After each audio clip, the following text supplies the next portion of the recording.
Zonayed workshop, আমরা যে মালিক আছে, জোনায়েদ ওয়ার্কশপের যে মালিক আছে, ওনার মুখে আমরা কবিতা শুনতে চাচ্ছি। তো ভাইয়ের মুখে আমরা কবিতা শুনবো। ভাই, আপনি কি কবিতা জানেন? কবিতা তো আমি তৈরি করি ভাই। কি বলে কি?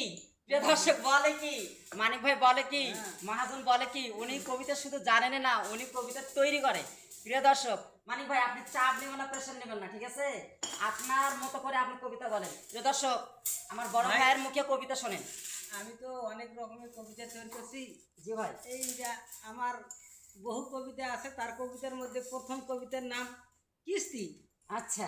কিস্তি কিস্তি কিস্তি, কিস্তির নাই নিস্তি, বৃষ্টি পড়ে টিপ টাপ, কিস্তি দিব ঠিকঠাক, বাঁশের পাতা নড়ে চড়ে, কিস্তির কথা মনে পড়ে, ঝড় বাদল মানব না, কিস্তি ছাড়া চলবো না, কিস্তির খেলা দেখতে যদি তোমরা সবে চাও, ফুলবাড়ি থানার রুদ্রানী গ্রামের মানিকদের বাড়ি যাও। 8টা থেকে শুরু হয় যে কিস্তি হাটের মেলা, সেইখানেতে নানা রকম মহিলাদের খেলা। আচ্ছা। ফর্ম ফিল আপ নিয়ে তারা ব্যস্ত হয়ে পড়ে, এদিকে আবার শিশু কাঁদে ওয়া ওয়া করে। আচ্ছা। 5,000 দাও, 7,000 দাও, নানান কথা চলে, কিস্তির টাকা দেয় না বলে ফর্ম নাহি হয়। বলে কি? তাদের প্রিয় দর্শক, মধ্যে হঠাৎ একজন রেগে মেগে কয়, গরু ধরো বাছুর ধরো টিন নামে নেশো ভাই।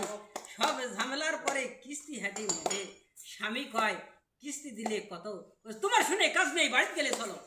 মাশাআল্লাহ, মাশাআল্লাহ, অসাধারণ একটা কবিতা বললো।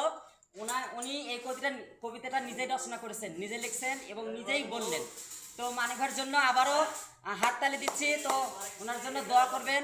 হ্যাঁ, উনি যেন ভালোভাবে চলতে পারে, থাকতে পারে। ওনার শারীরিক অবস্থা যেন আল্লাহ তাআলা ভালো রাখে সবসময়। আল্লাহ তাআলা যেন ওনার জন্য হায়াত দারাজ করেন, নেক হায়াত দারাজ করেন। তো আমার জন্য দোয়া করবেন। তো ভাই, আর কিছু বলবেন? না, তো ভাই ভালো থাকবেন। তো ভাইয়ের জন্য দোয়া করবেন, এই আশা ব্যক্ত করে শেষ করছি। আল্লাহ হাফেজ।